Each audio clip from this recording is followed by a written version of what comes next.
जो एक मेसेज मंत्रालयाला विधान भवनामध्ये जायला पाहिजे की 288 पैकी कुडाळ मालवण पण एक मतदारसंघ आहे, हे विसरू नका, हे सांगायचं असतं, हे तिथे दाखवून द्यायचं असतं. तसे काही प्रयोग किंवा प्रकार झाले नाहीत, प्रयत्न झाले नाही.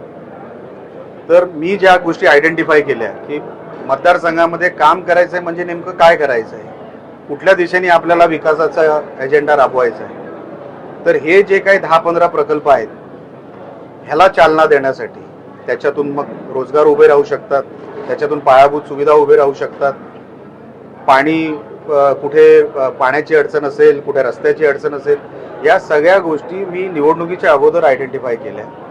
त्याचा फॉलोअप सुरू केला, मंत्रालयात सुरू केला, विधिमंडळात तर मी स्वतः मांडले हे सगळे विषय. ह्याच्यातला असा एकही विषय नाही जो मी विधिमंडळात मांडला नाही. हा सगळा विषय विधिमंडळात मांडलेले विषय आहेत. मग तो आकारी पडचा विषय असेल, वनसंज्ञा असेल, महामार्गाचा विषय असेल, ड्रग प्रॉब्लेम असेल, बनावटी दारूचा विषय, हे सगळे विषय, गोहत्येचा विषय, सगळे विषय मतदारसंघाचे मी आणि माझा 90% जो सभागृहामध्ये सहभाग राहिला माझ्या डिस्कशनचा, हा माझा मतदारसंघ केंद्रबिंदू राहिला. 90% जी चर्चा केली ती मी माझ्या मतदारसंघाबद्दल केली. जर मी इथेच रिझल्ट देऊ शकलो नाही तर मी इतर काय बोलणार आहे, हे विचार घेऊन मला मतदारसंघाला 21व्या शतकातला मतदारसंघ हा भूभाग दिसावा, याच्यासाठी माझे प्रयत्न आहे. हे जे डेफिसिट आहे, जे शहरामध्ये आहे आणि आपल्या ग्रामीण भागामध्ये, ते कमीत कमी कसं करता येईल ह्याच्यासाठी माझे प्रयत्न आहे. लवकरात लवकर ते प्रयत्न यशस्वी करण्यासाठी आमची मेहनत चालू आहे. महायुती सरकार आम्हाला योग्य ती मदत करते. जेव्हा जेव्हा मी पैसे मागितले सरकारकडे, मला महायुती सरकारच्या सगळ्या नेत्यांनी मला पैसे दिलेले आहेत.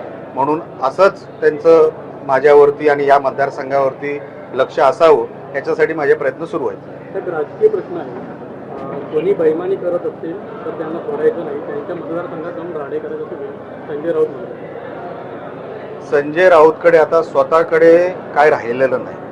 राडे करायला तर कोण आहेत त्यांच्याकडे? मला भीती अशी आहे की आता संजय राऊतच फटके खातील की काय उबाटावाल्यांकडून.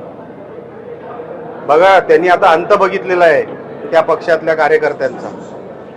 सर्वात जास्त नुकसान कोणी केलं होतं पक्षाचं? संजय राऊतांनी केलं. आता राडे व्हायचेच असतील ना, पहिले संजय राऊतलाच फटके घातले पाहिजे, तिथून सुरुवात करा. कारण का आपण योग्य दिशा बघायची असेल तर पहिले फटके योग्य माणसाला पडले पाहिजे. उगाच राडे करून आता त्याला राडे करणारे पण त्यांच्याकडे कोण राहिलेले नाही हो. संजय राऊतनी नको त्या उड्या मारू नये. दुसऱ्यांना फटके देता देता आता स्वतः फटके खायची वेळ आलेली आहे, एवढं त्यांनी लक्षात ठेवावं. जास्त आणि त्यांच्याकडून दुसरी अपेक्षाही काय, आता सगळं वाटोळं लावून टाकलेलं आहे. जी काय सुपारी घेऊन उबाटाची वाटोळं करायचं होतं ते सगळं केलेलं आहे संजय राऊतांनी. आता नवीन काय, आता हे पण त्यांच्याकडे तसे राडे करणारे पण कोण नाही. असं पण म्हणतात संजय राऊत, असंही म्हणतात की कुठला तर त्याला तुडवा म्हणून, कुठला तर त्याला तुडवा असं देखील म्हणतात. आता बघा किती लोकांना तोडवतील ते. अहो, ह्यांच्याकडे कोण राहिलं नाही तोडवण्यासाठी. पण ते सगळे होते ना, ते सगळे इकडे तिकडे आलेत. तर ह्यांच्याकडे तोडवणार आहे कोण? नाव तरी सांग. कोण तोडवणार? जे कोण होते ना, ज्यांच्यात कॅपॅसिटी होती, ते सगळे आमच्यात आहेत, आम्हीच आहोत. ही नको ती भाईगिरीची भाषा संजय राऊतांच्या तोंडातून बरं वाटत नाही. महाराष्ट्र पुढे चाललेला आहे, योग्य दिशेने पुढे चाललेला आहे, विकासाच्या दृष्टिकोनातून पुढे चाललेला आहे, इन्फ्रास्ट्रक्चरच्या दिशेने पुढे चाललेला आहे. आता ज्यांना तुमच्याबरोबर राहायचंच नाहीये ते कशामुळे राहतील? काय मिळतंय त्यांना तिकडे? त्यांची कामं होत नाहीये, त्यांचे नेते त्यांना भेटत नाहीये. इथे शिंदे साहेब 24 तास अवेलेबल आहेत, विकासाची कामं होतात. मी माझंच उदाहरण दिलं तुम्हाला. असे असंख्य लोक आहेत जे तुम्हाला सांगतील की शिंदे साहेबांकडे गेल्यावर कामं होतात. आता ह्यांच्याकडे कोण भेटत नाही. हा संजय राऊत एका खोलीत बसून ही सगळी पत्रकार परिषद घेणार. अहो, उबाटाची जे कार्यकर्ते आहेत ना, ते खरोखरच मारतील याला एक दिवस. कारण का ह्यांनीच वाटोळं लावलंय सगळं. अजून कोणाची चूक नाही, पहिली ह्यांचीच चूक आहे, ती अगोदर शोधली पाहिजे. ठाकरेंच्या बैठकीत 7 खासदार गैरहजर होते. बैठकीला का नव्हते, प्रत्येक खासदाराकडून उत्तर मागवलं. व्हीप उल्लंघन केल्याप्रकरणी ठाकरे सेना नोटीस पाठवली. मला बघा, तुम्हाला आठवतं ह्या 15 दिवसापूर्वी पण अशीच एक बैठक सन्मान्य उद्धव साहेबांनी बोलवली होती. तेव्हाही कोण गेलं नव्हतं, एकाच दुसरेच गेले होते, मग वेगवेगळी कारणं दिली होती. ह्यांच्या बैठकांमध्ये जाऊन काही होत नाही असं सगळ्यांना माहिती. आता कार्यकर्त्यांना माहिती आहे, तर नेत्यांना काय माहीत नसेल किंवा खासदारांना आमदारांना माहीत नसेल. त्यांच्याकडे कोण राहणार नाही साहेब. मी तुम्हाला सांगतो, आज खासदार गेलेत, आता त्यांचे किती 20 आमदार आहेत ना, 12-13 पण उठणार, ते पण नाही राहणार त्यांच्याकडे.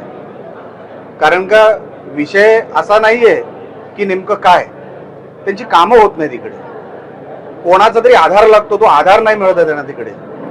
ही सगळी कामं करायला सरकारचा आधार पाहिजे हो, नेत्यांचा आधार पाहिजे. आता कार्यकर्ते कुठे जाणार? आधार नसल्यामुळे ते लोक इकडे तिकडे जातात आणि हे मग कुठल्या तरी पैशाची वार्ता करतात. पैसा हा विषयच नसतो, आधार. कुठे गेल्यावर माझी कामं होणार, माझ्या मतदारसंघातली कामं होणार, माझ्या गावातली कामं होणार, हा विषय असतो. त्याच्या पलीकडे काय? संपर्कात आहेत का ही माणसं आमदार? आमची नजर जरी जाते ना साहेब, आमच्याकडे लोक यायला तयार आहेत. फक्त नजर, असं पण करायला लागत नाही. ही परिस्थिती आहे. कारण का जसं मी सांगितलं, शिंदे साहेब 24 तास मैदानात, 24 तास अवेलेबल. शिवसेना जीवाभावाची संघटना. इकडे अकोल्यात काय झालं तर इकडून दोडा मार्गातून निघायला कार्यकर्ता कमी जास्त बघत नाही.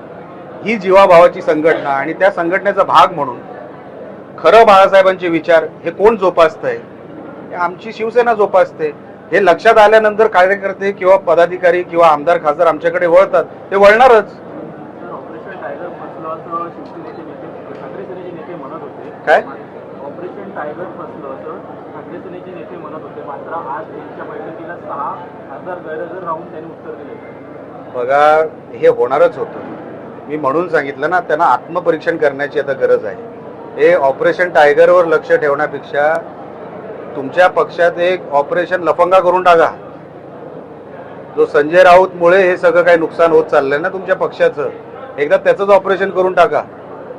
कारण का इतर तुम्हाला जर कारणं जर शोधायची झाली तर भरपूर कारणं आहेत, पण सुरुवात कुठून तरी केली पाहिजे. मी फक्त खासदारांचं नाही बोललो या साहेबांना उत्तर देताना, आमदार पण अनेक संपर्कात आहेत. ते येणाऱ्या टप्प्यात दिसतील तुम्हाला.